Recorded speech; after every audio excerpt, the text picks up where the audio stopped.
¿Qué tal, familia Ámbar? Bienvenidos a otro capítulo de Hablando con Expertos. En esta es su tercera parte. El día de hoy estamos de gala porque tenemos un invitado de lujo que nos va a hablar sobre un tema muy importante. ¿Qué pasa si nos tomamos más medicamentos y me dieron antibiótico o me automediqué con antibiótico y al no ser yo médico, un ejemplo, yo me prescribo de más, de mayor dosis o de menor dosis o los 2, 3 días me siento bien y dejo de tomarlo? Un antibiótico es una sustancia que bien puede inhibir el crecimiento de una bacteria o bien eliminarla. Esto va a depender del tipo de antibiótico, del tipo de familia y del tipo de cómo va a actuar, el mecanismo de acción que va a ejercer este antibiótico. Entonces, este antibiótico no me está haciendo nada, no me está haciendo un buen efecto y esta bacteria, en lugar pues de morir o de seguir proliferando, aumentando el número de bacterias, esto conlleva a que la misma bacteria siga evolucionando. Y al evolucionar, pues sigue afectando a más grupos de bacterias. Incluso se ha comprobado que hay bacterias que pueden pasar en código de proteína a otra bacteria, y con esto conlleva a que si yo, por ejemplo, yo, Angelo, soy una bacteria, tú, Roberto, eres una bacteria, y yo sé cómo puedo defenderme de este antibiótico, pero tú no lo sabes, yo te paso la copia, ¿no? Y ahora sí, copy and page, y yo te paso la copia, tú pegas, y ahora ya tú sabes, ya tú tienes un escrito o una copia de cómo hacer para que ese antibiótico a ti ahora no te haga daño. Yo te pasé la copia a ti. Algo así hacen las bacterias entre familias, porque existen numerosos grupos de bacterias, E. coli, estafilococcus, pseudomonas aeruginosa, existen demasiadas bacterias que pueden dar diversos tipos de enfermedades, no solamente tejido blando, de piel, de pulmonares, gastrointestinales, o sea, en diferentes órganos pueden generar diferente infección, pero estas bacterias, al ser de diferente grupo, pueden ellas, ahora sí que como te comentaba, ceder esa fórmula para que ya tú puedas defenderte contra este antibiótico. Entonces esta resistencia, la resistencia microbiana es eso, simplemente es que este antibiótico no genere una efectividad al 100%, y que yo, bacteria, ahora al ser ya potente y saber cómo defenderme contra este antibiótico, yo te puedo dar la copia a ti. Y ahora ya no somos uno, ya es otro grupo de bacterias. O sea, tú, Roberto, que no eres mi familia, ya ahora ya sabes cómo defenderte. Y ahora tú puedes incluso seguir dando esa copia a otro grupo de bacterias, ¿no? Y entonces esto se sigue propagando, y eso sencillamente es lo que significa resistencia antimicrobiana. Justamente me estoy acordando de una conocida que me menciona que cuando ella se siente mal del estómago, en vez de recurrir pues siempre a una pastilla, etcétera, sus papás le han dicho de que consuma la verbena, que pues es algo natural. Plantas que tienen un compuesto, una sustancia activa que te puede ayudar a prevenir enfermedades. Es común también ver, y ahorita que estamos en épocas invernales y que empiezan las enfermedades respiratorias, ¿no? Porque en ciertas épocas también estacionales empiezan que mucho paciente con enfermedad diarreica, mucho paciente con enfermedad respiratoria, y sucede mucho que no falta que aquella persona, ¿no? Un vecino me dijo, o mi tío, o X pariente me dijo que tomara o me inyectara ceftriaxona, que es lo más común que se llega a dar actualmente. No, pues con una dosis de ceftriaxona, y a veces hasta lo hacen combinado, ¿no? Ceftriaxona con dexametasona, ¡pum!, se aplica. Ajá, y no ceden, y a veces ahora realmente, en lugar de querer actuar bien, actúan mal, porque ahí están generando también una resistencia a un cierto patógeno. Si bien tienen un virus definitivamente no va a ceder con un antibiótico. Bueno, en el Diario Oficial de la Nación hay unas estrategias nacionales. Tienen un esquema muy simplificado de cómo es el componente o cómo se genera la resistencia antimicrobiana. Muy sencillo. Entonces, tenemos una persona, un ejemplo que te gusta, que se llame Jorge, ¿no? Ponemos a Jorge, y Jorge se enferma de lo que tú quieras, ¿no? Se puede enfermar de un problema respiratorio, un ejemplo. El rato Jorge se automedica, ¿no? Alguien le dijo, ponte ceftriaxona, ¿no? Se automedica. Pasa el tiempo, a Jorge no le hizo nada, y dice, bueno, ¿qué me pasó? Realmente no me hizo nada. Y al rato Jorge se interna, sufre una complicación. Para parecer, Jorge, en lugar de ayudarle el antibiótico, no le hizo efecto, y Jorge al rato, en lugar de según él, entre su creencia, pues hacer algo bueno, se puso peor o la enfermedad avanzó y su sistema inmunológico tampoco no lo ayudó, entonces al rato va y se interna al hospital, ¿no? Y al rato en esa clínica, en ese hospital, Jorge tiene otros compañeros pacientes y bien había uno al lado de Jorge, hay otro paciente del lado izquierdo, otro del lado derecho y digamos que hay 5 pacientes ya en el mismo cuarto de Jorge, ¿no? O en la misma sala. Y bueno, ¿qué pasa después? Jorge lleva una bacteria o una cepa resistente y esa bacteria se propaga o de manera indirecta o de manera directa. Y ahora al rato resulta que se trata al paciente en el hospital, Jorge se da de alta y se va bien y se dan de alta los demás pacientes. Y esos, recuerda, eran 5, ¿no? Y esos 5 se van a su casa. Y esos 5 llegan a su casa, llegan con su familia, llegan a una comunidad y propagan esa cepa resistente. Y en otro escenario volvemos a poner al mismo paciente Jorge. Y resulta Jorge que va a lo que es el supermercado y Jorge come o compra alimento procesado, ¿no? Carne, ¿sí?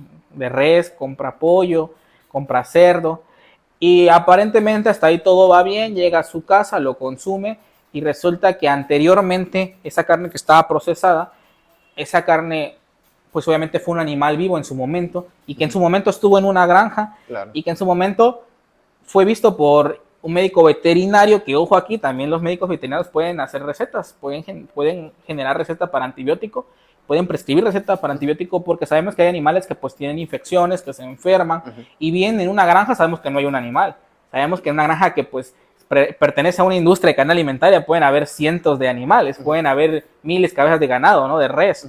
Entonces, si bien un ganado se enferma, digamos, en un escenario donde no lo aíslen, donde le recetan antibiótico para tratar de parar la infección porque está enfermo y que efectivamente para o probablemente no, siempre tienen este punto, dan un antibiótico para el animalito que está enfermo, dan antibiótico también para crecimiento, también hoy profiláctico, para que las demás no se estén enfermando, porque como todas están en el mismo lugar y una se enfermó, ya empiezo a dar antibiótico a los demás para que las demás no se enfermen como profiláctico.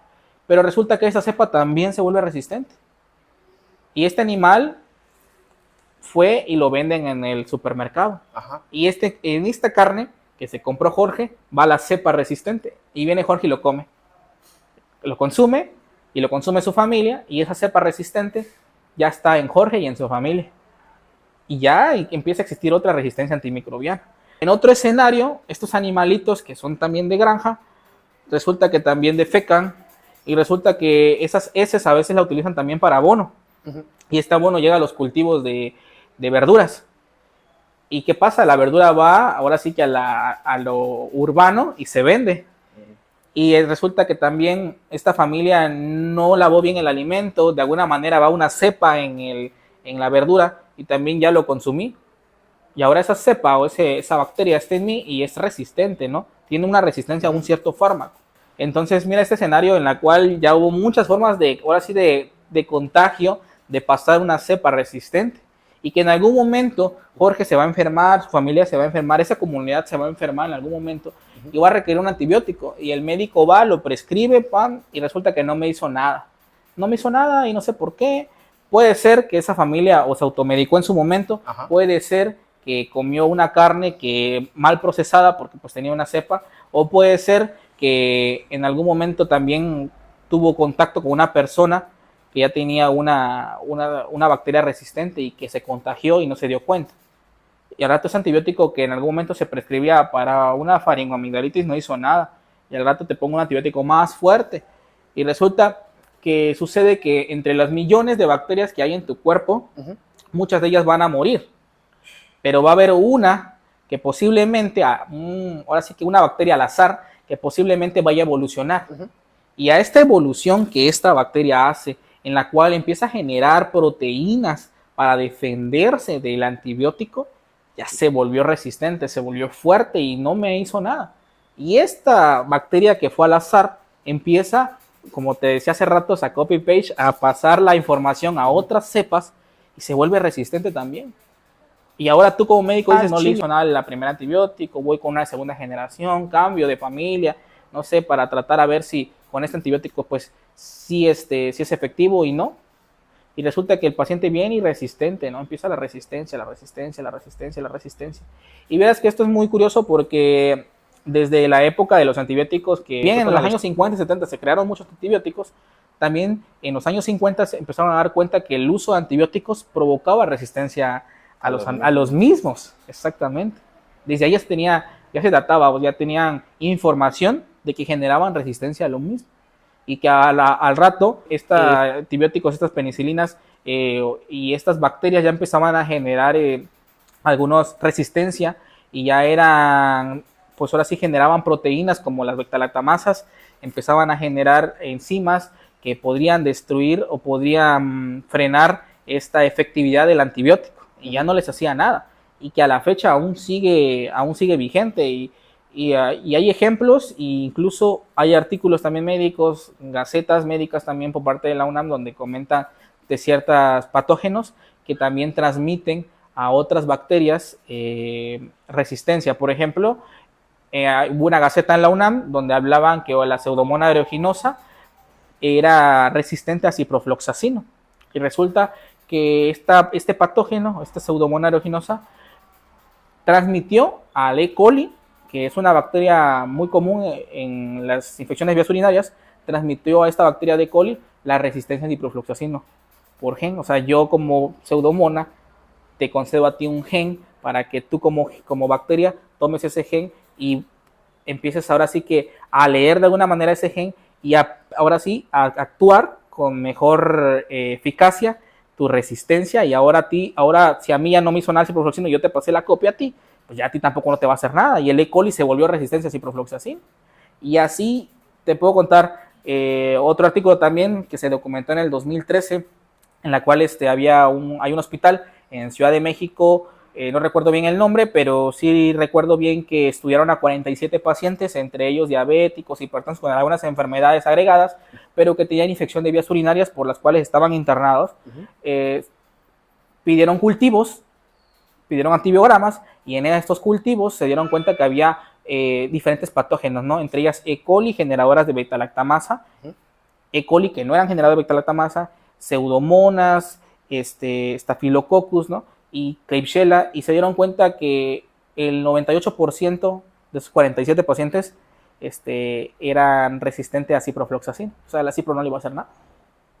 Pero también se dieron cuenta que había un 0% y un 0.1% que la nitrofurantoína hacía mejor efecto.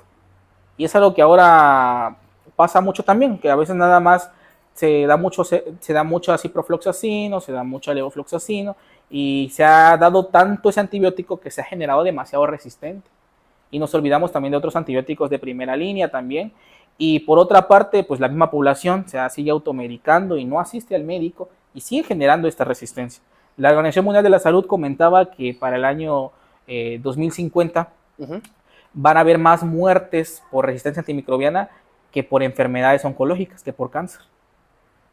Y también comentaban que al año van a morir alrededor de 10 millones de personas al año a nivel global por resistencia antimicrobiana.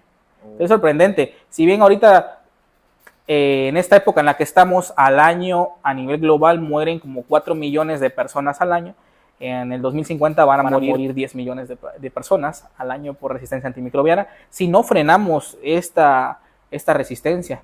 El hecho de informarnos, de no automedicarnos, o sea, todo esto es lo que conlleva al final a una muerte segura en esa época. Es muy interesante, Doc, lo que nos está comentando, justamente porque, pues como sabemos, todo cambia en su momento, ¿no? Tanto la salud, lo que ha pasado.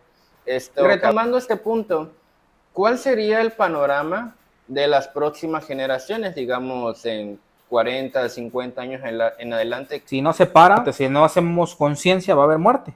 Tanto para los médicos, conciencia en cómo se prescribe, tanto como para el paciente, para que no se automedique. ¿Qué podemos hacer? ¿Qué sí podemos planear desde ahorita para las nuevas generaciones y que el panorama cambie de una mortalidad o de pues tengan mejor prevalencia para vivir, o así que mejor efectividad también los antibióticos, mejor efectividad contra nuevas enfermedades? Pues existen estrategias. Comentábamos, aquí en el caso de México tiene estrategias nacionales, la Organización Mundial de la Salud planteó estrategias internacionales para frenar esta resistencia antimicrobiana. Y tanto la OMS como a nivel nacional se llevan de la mano y básicamente casi es lo mismo. Pero ¿cuáles son estas estrategias? Bueno, es tanto a nivel internacional como local, podemos hacer mucho. Por ejemplo, por parte de la Organización Mundial de Salud, por parte del gobierno, lo que hacen es implementar estrategias en tanto principal, educar al profesional de la salud. Seguir, ahora sí que informando, ahora sí actualizando al personal de la salud, al médico general, en nuestro caso, o en mi caso, al médico especialista también que trabaja en un hospital, seguir actualizándolo con el uso correcto de los antibióticos. O sea, la dosis correcta, la vía correcta, ahora sí, el tiempo correcto en la que también lo voy a dar, los días también que lo voy a yo a recetar y en qué pacientes realmente se va a dar este antibiótico. Por ahí yo tenía un maestro, un catedrático, infectólogo, que comentaba, ¿no? No anden poniendo cosas que no van, dice, o sea, pónganse a estudiar, pónganse, indaguen, actualícense sobre cuánto tiempo y en qué momento se va a dar. Cada paciente es diferente, trata al paciente, decía, ¿no? O sea, no a la enfermedad, trata al paciente, dice, trata al paciente. Cada paciente es selectivo, cada antibiótico es selectivo.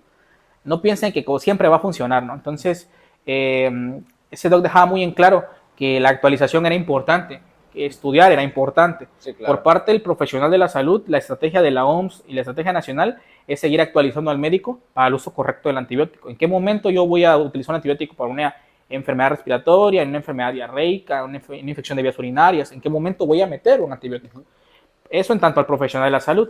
En tanto a lo que es la sociedad, es correr la voz, es informar. Y la mayor arma que tenemos son las redes sociales. El impacto hacia las redes sociales, el impacto también hacia lo que es ahora sí que lo más sencillo que hay hoy por hoy y lo más barato es la comunicación verbal, ¿no? Poder yo informar a otra persona por qué no debe usar antibiótico, o sabes que no lo uses por esto y esto y esto, ¿no? Ahora sí, seguir informando qué puede hacer un antibiótico en tu cuerpo, qué pasa si tú te prescribes un medicamento, si tú te automedicas, y qué va a pasar en unos años con esto de la resistencia antimicrobiana, ¿no?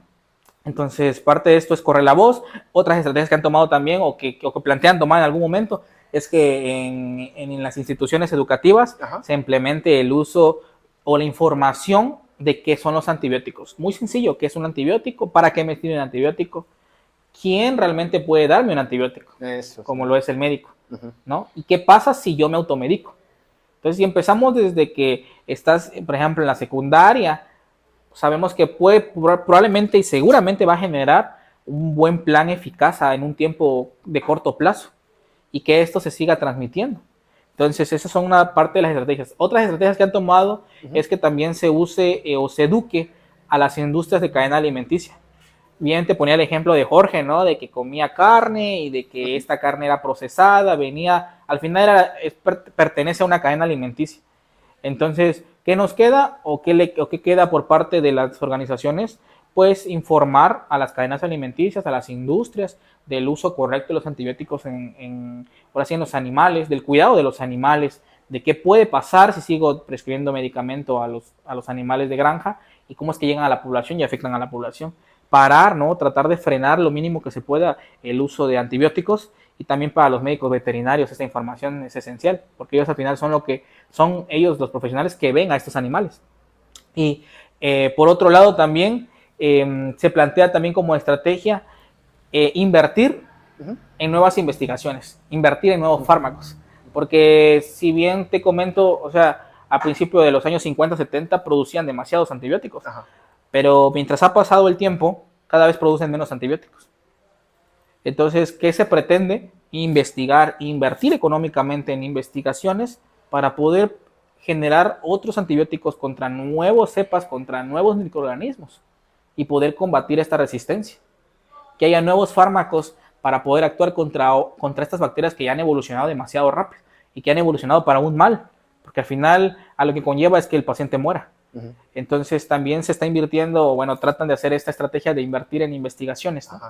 Y es así en esta forma de estrategia que se plantea tratar de frenar esta resistencia, dando a conocer a la población, dando a dar conciencia a las personas de que no se automediquen y al final también sobre el profesional de la salud, sobre las industrias, sobre las estrategias de las investigaciones, por otro lado. Y bueno, es parte de que si hacemos todo bien o hacemos esos pasos, pues en un futuro vamos a tener mejores expectativas de vida. Familia Ámbar, ahí lo tienen. El doctor nos ha dado una información vital y de gran importancia para cada uno de nosotros. No olviden suscribirse al canal, darle me gusta para que estén al pendiente de cada personaje que invitamos. Asimismo, te recuerdo que compartas esta información con tus familiares y amigos. La clínica de Médico Ámbar, la verdad, son profesionales de la salud y considero que ellos están abiertos también a la consejería si tuvieran alguna duda, y si no, o si estuvieran enfermos, igual pueden acudir con ellos. Y si tienen un médico de cabecera, siempre acudan a su médico de cabecera, siempre tengan, no se queden con esa duda, siempre que el médico siempre se los explique, que